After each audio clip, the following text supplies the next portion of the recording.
அனைவருக்கும் விநாயகர் சதுர்த்தி தின நல்வாழ்த்துக்கள். எதுலேயுமே விநாயகர் தான் முதல்ல இருப்பார். அவரு தான் முதல் கடவுள். அதே மாதிரி ஏஞ்சல் நம்பர் 111 முதல்ல ஸ்டார்ட் பண்ணுறது. ஸோ விநாயகரை நினச்சாலே நமக்கு எல்லாம் ஒரு புது தொடக்கம் ஈஸியாக தடங்கல்களை தாண்டி கிடைக்கக்கூடியது. யாரெல்லாம் இந்த மெசேஜ் பார்க்குறீங்களோ விநாயகரை நினச்சி 111 ஏஞ்சல் நம்பர் டைப் பண்ணுங்க. லைஃப்பில் எந்த தடங்களும் இல்லாமல் சீக்கிரமாக உங்களோட உழைப்பு கூடிய சீக்கிரத்தில் சக்ஸஸை காட்டுறதுக்கு சப்போர்ட்டிவாக இருக்கும். இன்னைக்கு விநாயகர் நமக்கு என்ன மெசேஜ் கொடுக்குறாருன்னு பார்க்கலாம்.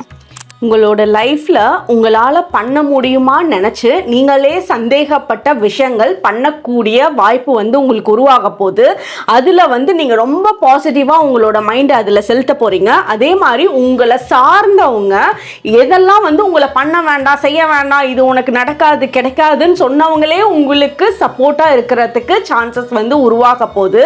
அதே மாதிரி இந்த ஒவ்வொரு விஷயமுமே உங்களோட லைஃப்பில் கம்ப்ளீஷனை குறிக்க போகுது. அதே மாதிரி அச்சீவ்மெண்ட் கம்ப்ளீஷன்னா உங்களோட லைஃப்ல எதை நோக்கி போயிட்டு இருந்தீங்களோ அதுக்கான அச்சீவ்மெண்ட்டே நடக்க போகுது. அவரோட டைரக்டான அச்சீவ்மெண்ட் கார்டே நமக்கு வந்திருக்கீங்க. ஸோ இதுக்கு மேலே எந்த ப்ரூஃபும் இங்கே தேவையில்லைன்னு நினைக்கிறேன். விநாயகர் நம்ம கூடவே இருக்காரு. இவரை வேண்டி உங்களோட மனசார ஒரு சின்ன பூஜை ஒரு அன்போட பண்ணுங்க. அதுவே ஒரு பெரிய மாற்றத்தை உங்களோட லைஃப்ல ஏற்படுத்துறதுக்கு விநாயகர் கூடவே இருந்து அருள் புரிவார். தேங்க்யூ.